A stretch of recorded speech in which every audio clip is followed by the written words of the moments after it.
नमस्कार मंडळी, रामकृष्ण हरी, श्री स्वामी समर्थ. आशा करते की तुम्ही सर्वजण खूप आनंदात, सुखात आणि समृद्धीत असाल आणि आपल्या घरी आलेल्या गणपती बाप्पाचं तुम्ही जल्लोषात स्वागत केलं असेल.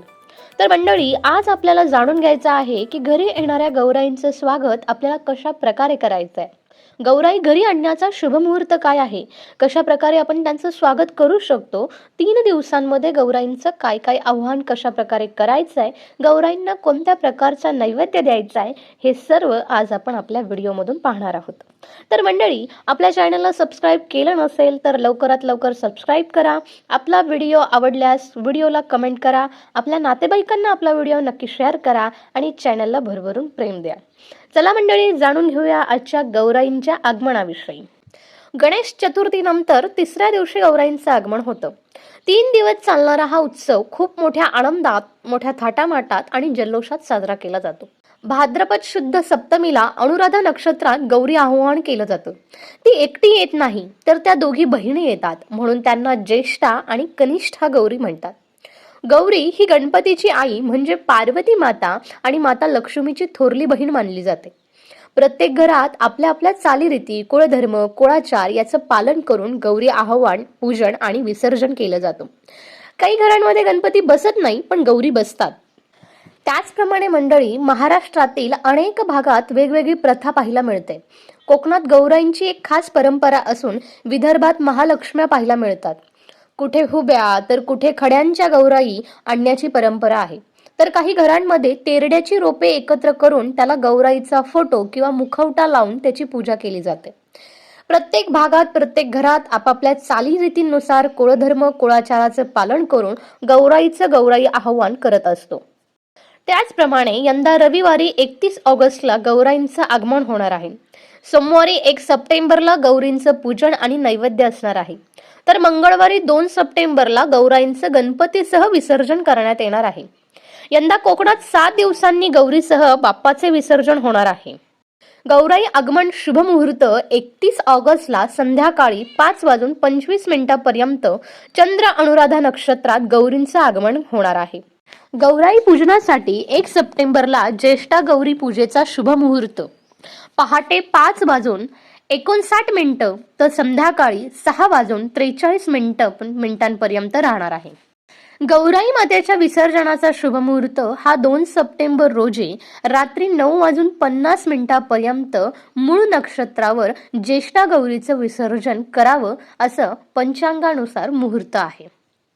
मंडळी, ज्येष्ठा गौरी आवाहनाची विधी देखील असते. परंपरेनुसार ज्या महिला गौरी घरात घेऊन येतात त्यांचा पाय दूध आणि पाण्याने धुवावे लागतात आणि त्यांच्या पायावर कुंकवाने स्वस्तिक काढले जातात. घरच्या उंबऱ्यावर आत येताना 5 धान्याचे स्टीलचे ग्लास भरून ठेवावे आणि 5 पावलं ग्लास ओलांडून लक्ष्मीच्या पावलांचे ठसे उमटवावे. यानंतर शंख वाजवून गौरींचे घरामध्ये आवाहन करावे लागते.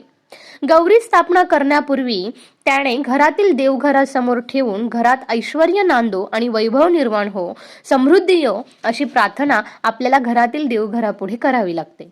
यानंतर गौरींची स्थापना केली जाते. म्हणजेच गौरीला साडी घालणे, दागिने घालून सजवणे. पहिल्या दिवशी गौरीला मात्र भाजी भाकरेचाच नैवेद्य दाखवावा लागतो.